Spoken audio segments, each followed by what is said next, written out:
My name is Luann. I am the moderator for tonight for this county debate with the county commissioner and county sheriff race. I will make some opening statements, we'll have some introductions, and I'm going to review the process with all of you.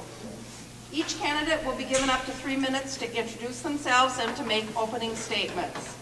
A question and answer period will follow where the moderator will pose prepared questions and questions from the audience to each candidate.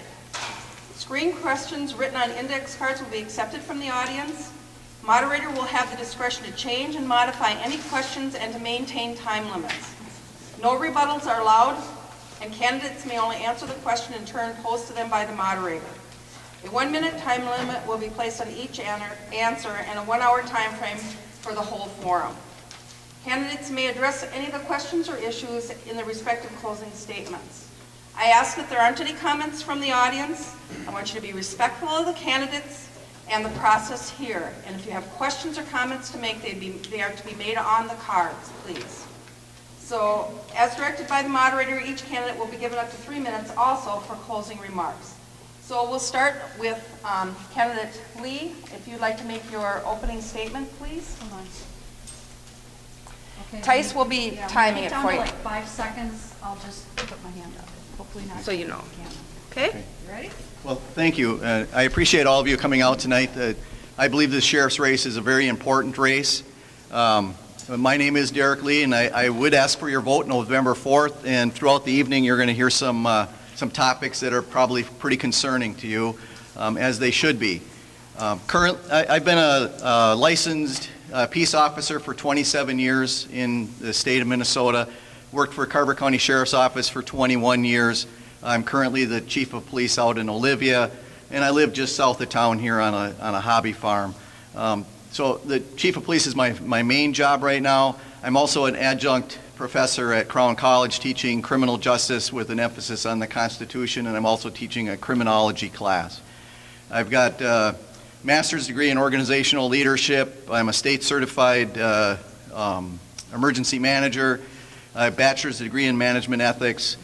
I've had a whole host of job duties over the years, but by far the most challenging has been the chief of police administrating the organization and moving the organization forward for the benefit of the citizens. And that's kind of what this election, I believe, is about. It's about finding the candidate of your choosing to represent you going forward in the next few years.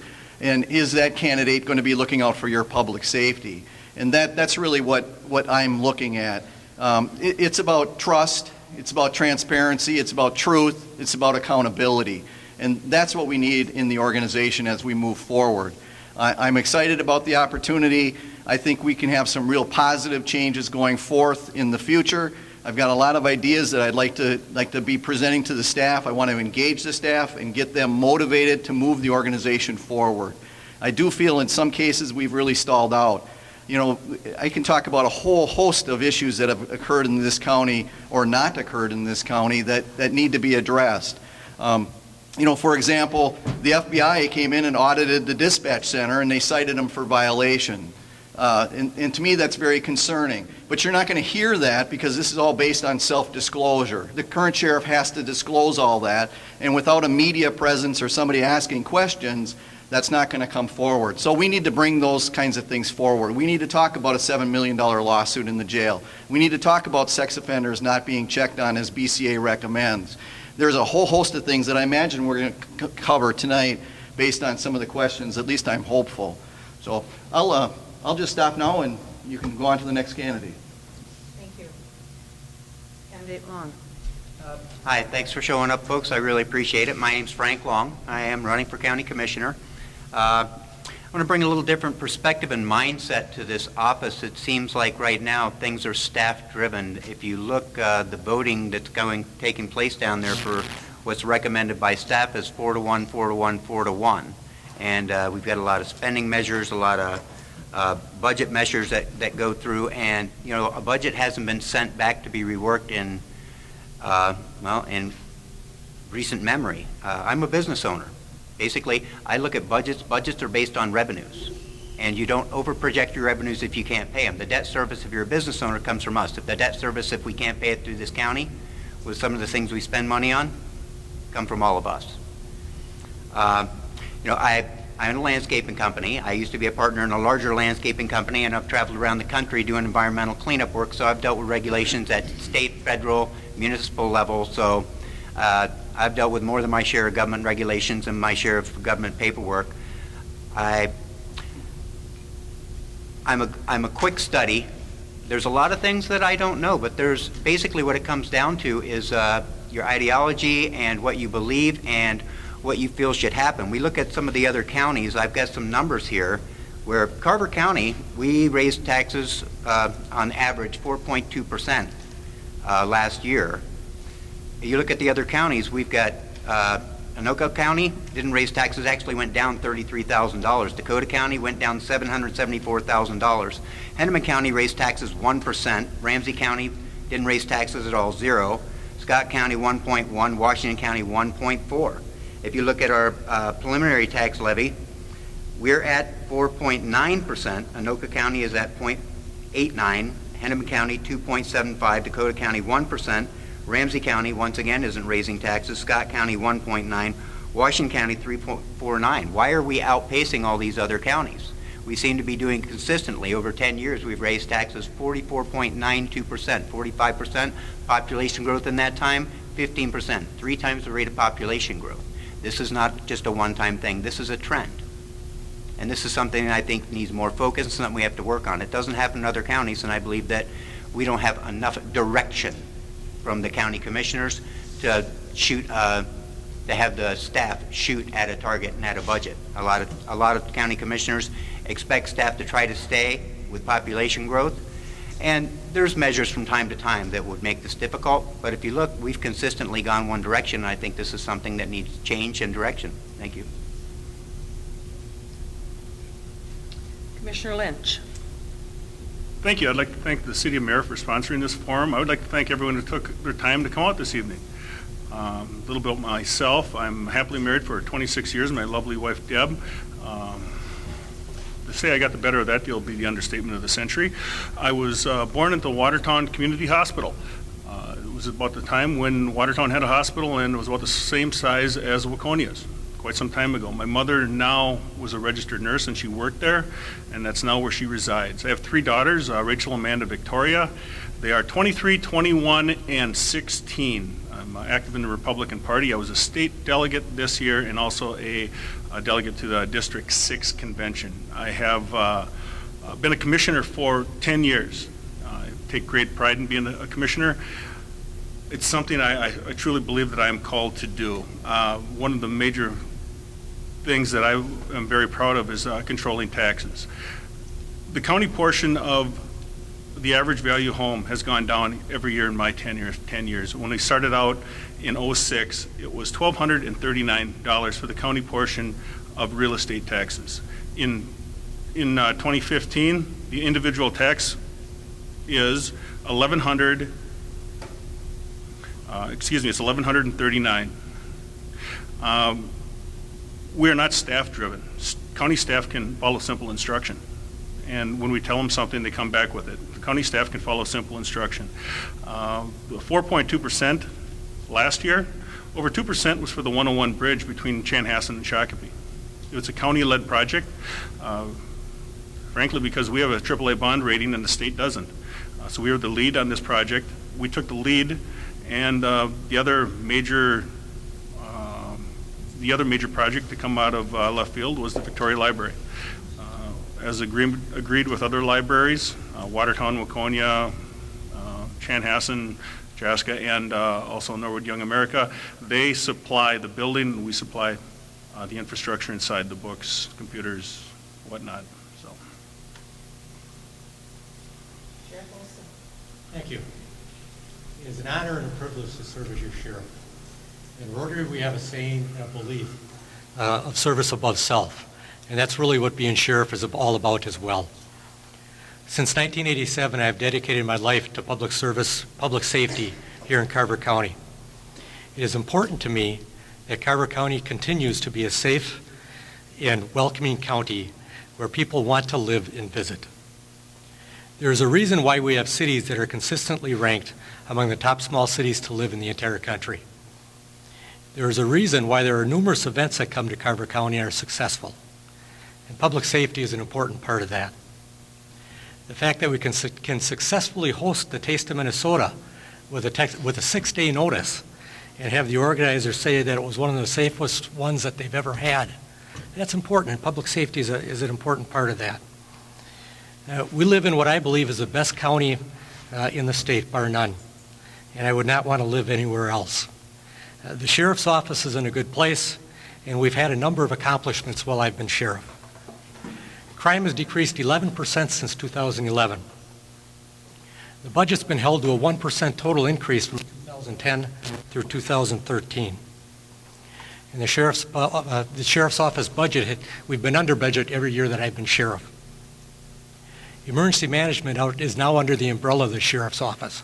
We took that over last year. We implemented a permanent drug take-back program in Carver County that has safely destroyed over 4,000 pounds of medications that's been taken out of people's homes and kept out of landfills and kept out of the water supply.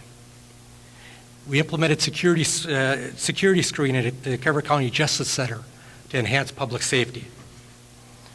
We merged Carver County, our SWAT team, with the Tri-City Scott County SWAT team and reduced our number of SWAT personnel from 15 down to 6. We've partnered with county fire departments to implement a new dispatch protocol to improve allocation of fire resources to large incidents. And we have partnered with Bridgeview Hospital on a new 911 phone system which will be installed this year.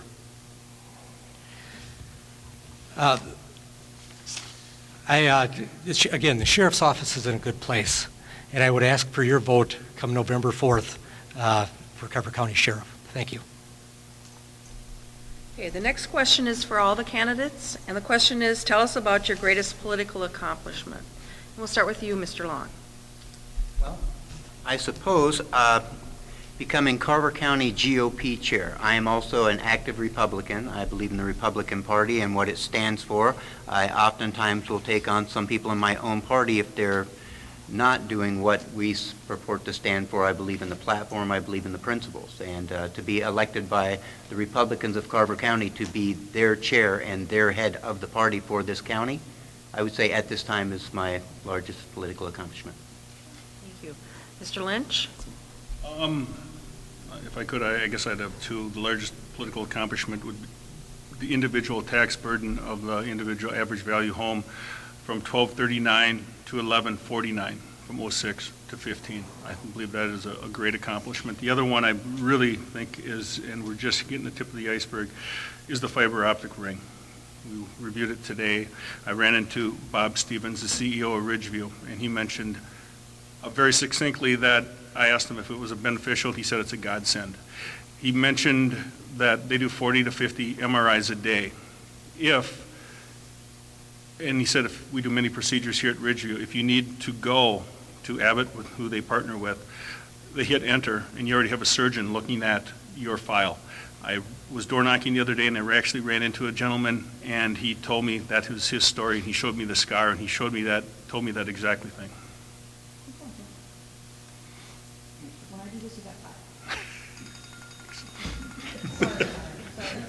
Pretty high tech, guys.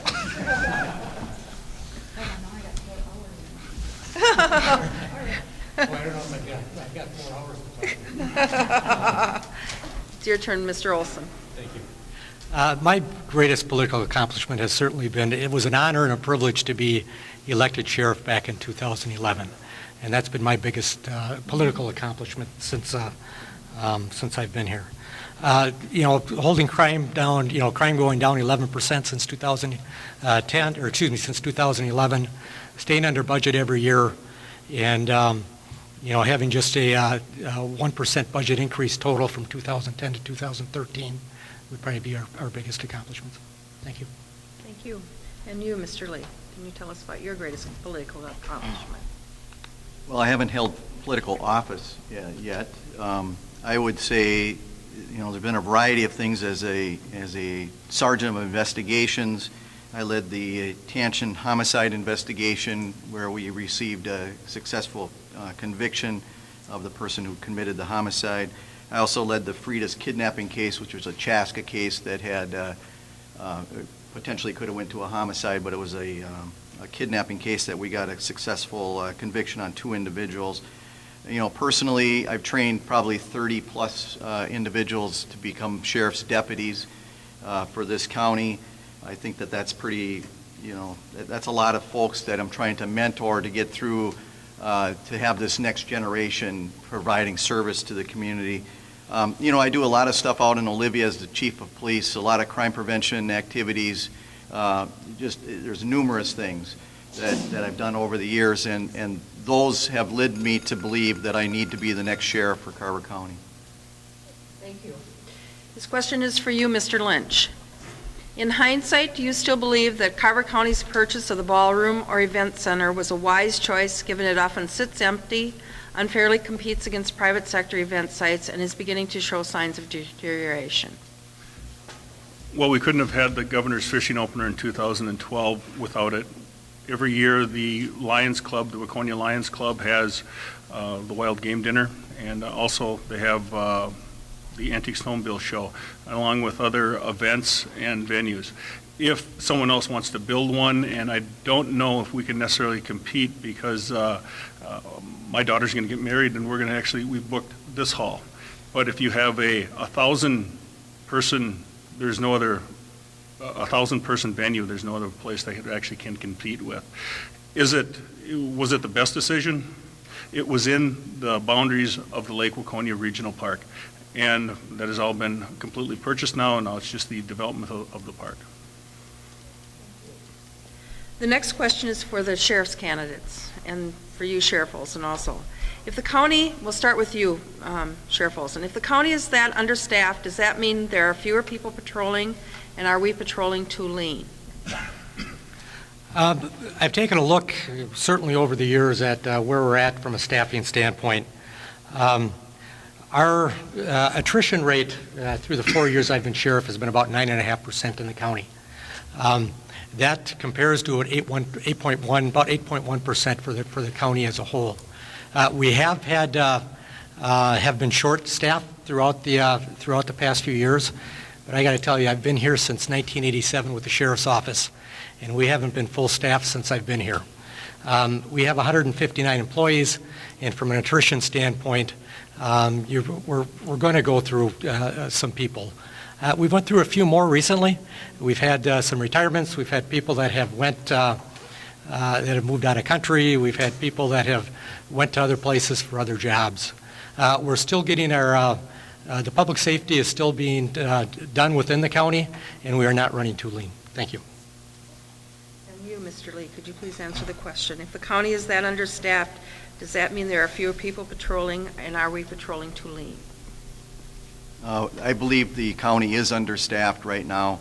The strength of the organization is authorized by the county board to be 159 employees. Currently, they're running around 144 employees, which means there's about 14 employees short. We keep hearing various numbers bantered about. Just a couple weeks ago, we were told by Sheriff Olson that it was 3 or 4 deputies down. Today's Star and Tribune, he admits that they're down about 14 people. It does equate to public safety. I have a case where somebody calls 911 and wants to have a deputy show up because they're having a domestic abuse situation. It took a half-hour response time to get there. 20 minutes into it, it turned into a medical situation. Still took 10 minutes for the squad to arrive on scene. It's wrong. It is a public safety issue, and we need to address it.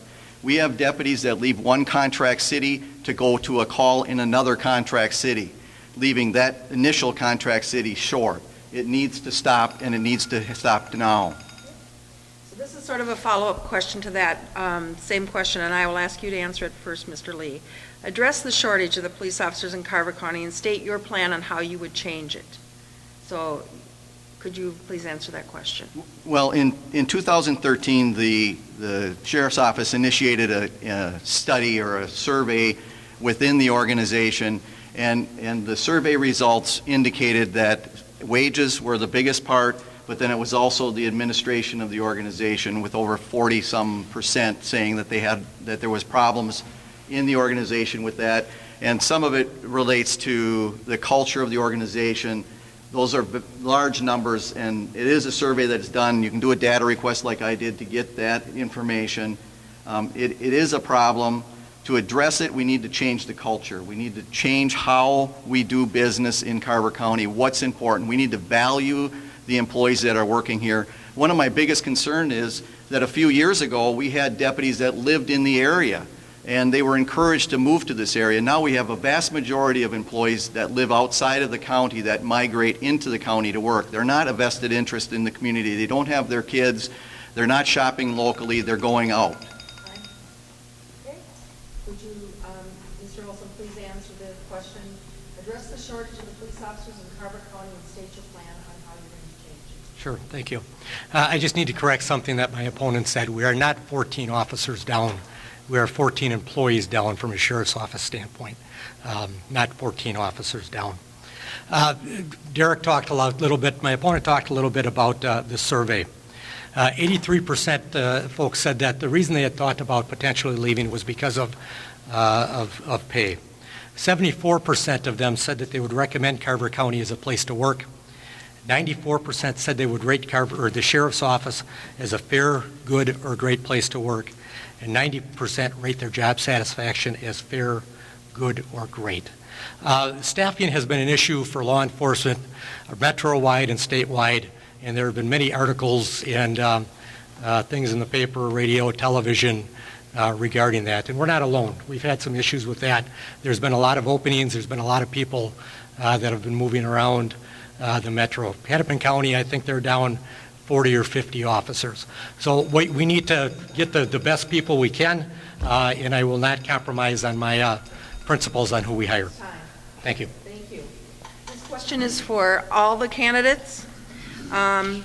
Would you be willing, we'll start with Mr. Lynch. Would you be willing to submit to a criminal background check? I have a 21-year-old daughter, and she's a senior in college, and right now she's applying for grad school. And one of the prerequisites is a background check. She just got a new job as a CNA, a certified nursing assistant. And before the nursing home would hire her, she had a criminal background check. And she also changed departments, and she also had a criminal background check. I have no problem with that. I'm here before you asking for your vote, so yes, I would take a criminal background check. Sheriff Olson. Absolutely. Mr. Lee. Yes, absolutely. And you, Mr. Long. Sure. Okay. We have a couple other questions that are sort of in the same tone as that, and it's, have you ever filed bankruptcy or been charged or found guilty of a felony? So could you answer that for me, please, Mr. Olson? No. And both of those, Okay. all three of those. Mr. Lee? No. Mr. Long? No. And Mr. Lynch? No. Okay, thank you. This question is for Mr. Lee. How long have you been police chief in Olivia, and why do you want to leave your current position? I've been a police chief for, it's coming up on 2 years, and I have, there's been a group of individuals that live within this county that had contacted me and said they wanted me to run because of what they've seen going on in the county dealing with public safety. I did tell them no, and then they were very persistent, and they started showing me some of the data that they've collected and their concerns with what's been going on.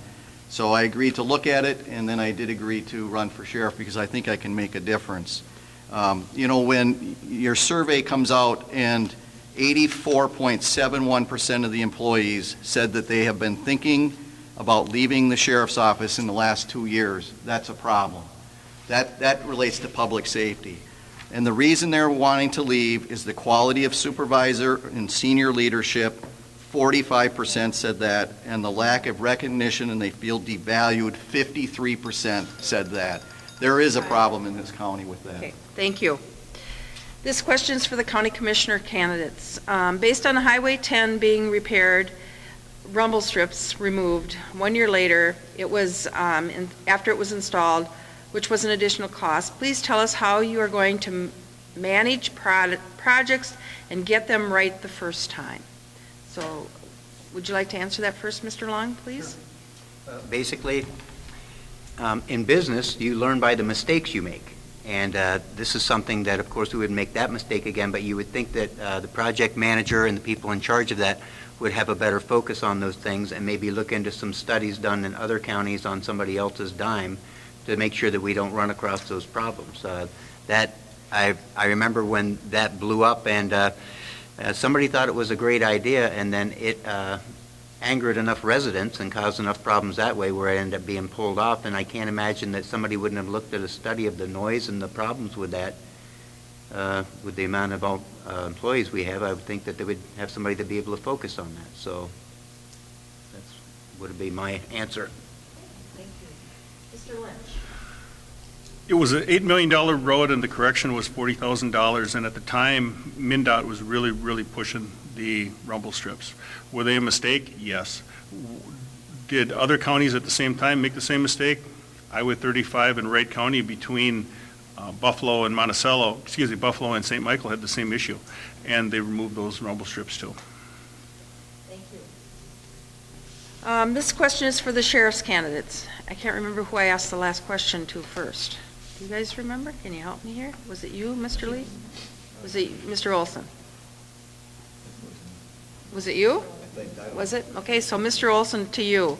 What do you see as the number one safety risk for our county, and what will you do to address this? The number one safety risk for our county is complacency. You know, we do live in a safe community, and it's very easy for people to forget that.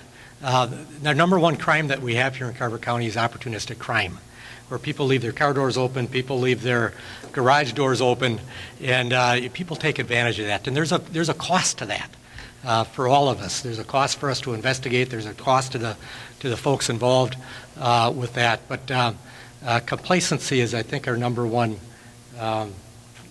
problem that we have here from a public safety standpoint. It's always important to be aware of what's going on around your surroundings.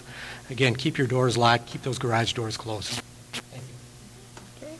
And you, Mr. Lee, what do you see as the number one safety risk for our county, and what will you do to address this issue? There's a series of complex issues that come into play with this, so that there's probably not one solution, but it boils down to the staff shortages that we have. If we had the proper staffing, we wouldn't have our call response time the way it is, 30 minutes to get to a domestic assault. We wouldn't have sex offenders not being checked on in 3 years by this administration. That's a problem. BCA recommends that you go out and you check on the sex offenders 4 times a year. That has not been done in 2011, 12, or 13. My opponent has claimed that he's gone out. In today's Star and Tribune, if you look at the article in there, he admits that they have not gone out in 3 years to look at that. He's correct, there's a lot of opportunistic crimes, but we have a lot of crimes that we can prevent just by doing what we're supposed to be doing, what the BCA or Department of Corrections says we should be doing. That's what we need to be doing, focused on what is important within the county and doing that. We need to have a crime lab that's up and running. It hasn't run in 4 years. It's sitting vacant. Thank you. I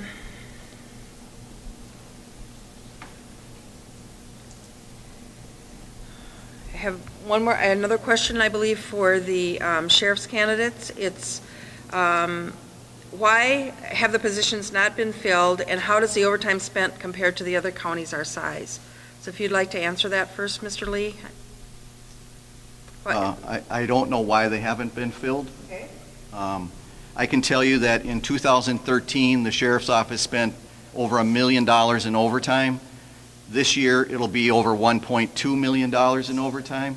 I have not researched what other counties have done, but it's unacceptable for this county to be having that much overtime. The shifts are being mandated for officers to work.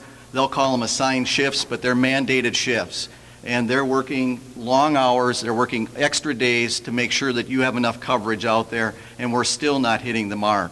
We've had 15 squad car accidents this year. I would attribute that to possibly being overworked, working too many shifts, too many long hours. They're already working 12-hour shifts, and now we're making them work more. We have a dispatch center that's running short. I heard today that they're running about 4 or 5 dispatchers short, which means they have long hours. They're taking your emergency calls and relaying those out. And if they're not able to do it fully functioning and rested, we're going to have a problem. All right. Thank you. Mr. Sheriff Olson, would you want to answer that? Can you ask that again for me, please, Lynn? Sure. Why have the positions not been filled, and how does the overtime spent compare to other counties our size? We have been filling positions throughout, but we continue to have attrition. You know, people retire, people go to other agencies, but we certainly have been filling positions. Even with our overtime, we have been under budget every single year, and we'll be under budget again this year. I need to correct my opponent again on the squad car accidents. We've had 14, not 15, which is a minor number. But we have about that number every single year. It has not changed. It's about the same number every single year. So what's happened this year is not different than what we've had in other years with that. So, thank you. This question is for Mr. Lynch. Was the hiring of an assistant to the county administrator job needed? As Assistant County Administrator, yes, I believe that is very, very much necessary. Okay. Okay. There's 2 other follow-up. It's to that. Is Hemsey did he need the additional help? And will this grow government here within the county? Does it make sense? It's okay. You don't have to answer those. Okay. For both, the positions haven't been filled. Kind of starting to run out of some questions here. I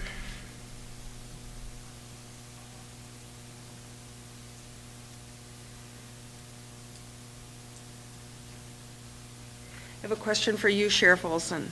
Do you know if the county government purposely over budgets your department? They do not. I would like to answer that. It was directed only to him, to Mr. Olson, so it wasn't directed to both. So I'm asking the questions from the audience as they're presented to me and who they're presented by, or asked by. I think it's an important question to ask of all the candidates then. I think even Mr. Lynch and Mr. Long could answer a question like that. Yeah, you can do your closing remarks if you'd like to, but it was, we said in the beginning that the questions were going to be addressed to whoever they were going to be addressed to, and this one is specifically addressed to him. Okay, thank you. Okay, thank you.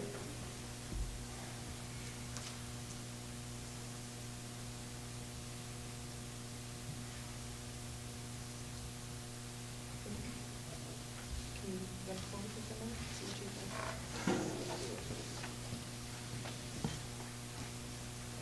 Okay. This one is for you, Mr. Lee. As an Olivia Police Chief, what is your staffing record, and what have you accomplished in your current role? Someone? Okay. The staffing, I've hired 9 part-time staff. I have 4 full-time staff. What have we accomplished in my role? It's been a whole lot of stuff. I've worked on the policy manual. They had a very limited policy manual. We've updated that. One of the biggest public safety things, I have a high school and middle school in my town that we do not have a COPS grant, but we infuse ourselves within the organization, within the school organization. We're in there at least 1 hour a day, half hour in the morning, half hour in the afternoon, sometimes during lunch hour. And we have an alternative learning center, and last year the crimes went down 50% within the school just because we've infused ourselves. It doesn't cost the taxpayers anything extra to do that. In fact, we also go to a neighboring town to teach in the elementary school net smarts and that kind of activity with them. It's connecting with the community. We've also expanded the use of Facebook, and we use that extensively for our animals and crime prevention messages. Okay. The next question is for you, Mr. Lynch. The question is, did you vote for the possibility of an adult entertainment establishment in Hollywood Township? Absolutely not. What we did is that we have a restrictive use. every city within the county has a restrictive use ordinance of when it comes to adult use. We didn't have one, and then one could open up without any restrictions whatsoever. I voted for a restrictive use adult use. We're at a time where we really are going to move to closing remarks. And so I would ask each of you to keep your closing remarks to 3 minutes. We started on this end of the table for the opening remarks, so we'll start on the other end of the table for the closing remarks. So Sheriff Olson, if you would like to start, please. Thank you. Thanks for the opportunity to talk with you this evening, and thanks for taking time out of your busy day. I have talked about crime being down, being fiscally responsible, collaborating and partnering with others to be efficient and effective, and I've also talked about some of the different initiatives that we have started under my leadership. I have the proven experience, knowledge, skills, and leadership to continue this honorable task to serve its residents. Most importantly, I promise to hold true to the principles of treating all I serve with respect and dignity and service above self. I have not and will not forget whom I serve and will continue to be active, available, and accessible within the community. Public safety is our number one priority, and over the next 4 years, I will continue to find ways to be innovative and fiscally responsible. I would be honored to have your vote and continued support on November 4th. Thank you very much.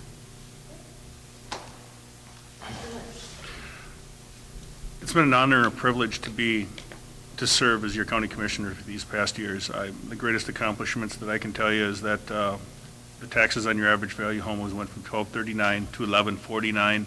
We have a AAA bond rating. That's kind of rare for different counties. We have. It's an honor and a privilege, and it's something that I believe that I'm called to do. I believe that God gave me common sense, and I can listen to all opinions and make an informed decision, and look at myself in the mirror at night and knowing that I made the right decision. And most of all, I haven't lost my sense of humor. I had a good friend who happened to has a Lynch sign in the front yard, texted me and said that he watched the neighbor's dog walk up to my sign, lift his leg, do his business, and then walk on. I texted him back and I said, that dog must be a good judge of character. He texted me back about 5 minutes later. He said, I would have texted you back sooner, but I was laughing too hard. So, thanks. Mr. Long. Well, I do believe that we need a little bit of a different mindset, a different perspective down there. I've been watching county politics for, about 7 or 8 years, and we seem to be going one direction, and basically what it is spending and adding infrastructure and adding unneeded infrastructure. There's things that government is supposed to do, but we've spent a lot of money on recreational spending. The ballroom, Tim feels the ballroom's a good thing. We're not paying the debt service on it, and we basically never will. We need more of a business mindset on these things, where is it going to get a return? It's people's money. We should be making sure that they get a value for every dollar they're taking from people. And I don't think we're getting the value out of this county we should. You see the write-ups in the paper about all the wonderful services they're creating for me. You know what? I would like to keep my money and decide what services I'm going to purchase. It is not for them to decide. So these are some of the problems that I have. The average family home, I can't find that house anywhere. Everybody I talk to when I knock on the door, basically, their home values went down and their taxes stayed the same or went up, including me. So I don't know where this house is. I can't find the darn thing. Nobody seems to live in it. So it sounds great, but I don't believe it. I've been to budget meetings down there at the county, and they've got formulas that can tell you anything you want to hear, but you know what? When I look at it, it doesn't apply to reality and the life I live and the taxes I pay. So I think we need to have more reality. And one more thing, when I go to that website, and I want to try to find something out, I was just told tonight I don't know how to read a website. Well, you know what? I do know how to read a website, and I don't have problems on other websites. It's the most convoluted, designed to confuse you and give you problems mess I've seen. I heard they got an award. That must be a pretty darn low bar for an award, because I can put in a keyword on any other website and get the information I need. That should have Excel sheets and something that approximates the profit and loss statement, so every ordinary citizen can go on there and find out what their money's being spent for, who voted for it. This is our money, and you know what? We should be able to go there and get the information and find out what they're doing with it, and it's too darn hard. Thank you. Mr. Lee. I started off talking tonight about truth and transparency and accountability. And I agree that public safety is our number one priority. That's why government exists. But when we have a sheriff's organization that refuses to go out and check on sex offenders for 3 years and now has discovered that that probably is the wrong thing to do, that's problematic to me. When he talks about coming in under budget every year, this year alone the budget is over $18 million.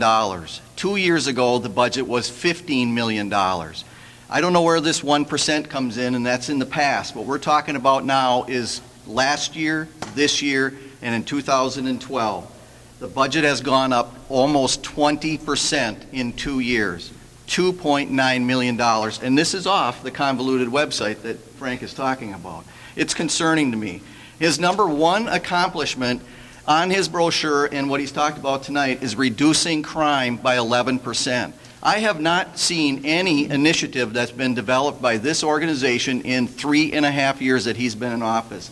In fact, this question came up to him through the chamber organization up here in Watertown and Mayor on April 16th.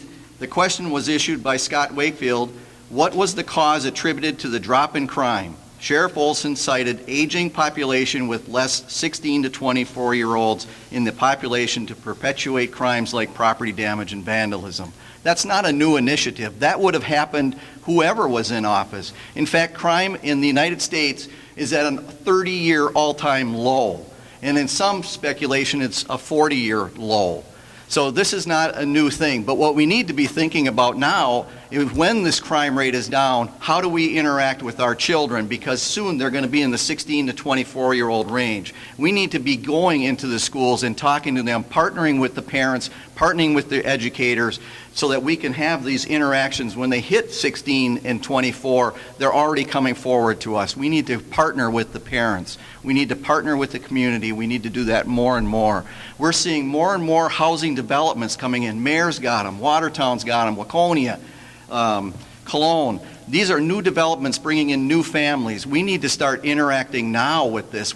It shouldn't be this wait and see what happens. We need to be doing the job now. I have the education, I have the experience, and I have the vision for this organization to lead us not just for this year and next year, but for 10, 20 years down the road. And that's what I want to infuse in the organization. And I want them to take a vested interest in you, the community, and provide the best public safety we can. Because public safety is priority number one for law enforcement. And we ought to be putting the best candidate out for you, because they need to deliver the service.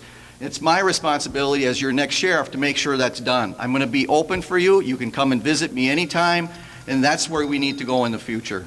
Thank you for your time tonight. Appreciate it. Thank you. I want to thank all the candidates for coming out tonight and for taking the time to be here to answer the questions. And I want to thank you, the audience, for participating and for all of your questions. Remember that next Tuesday is Election Day. Please get out and vote. Thank you.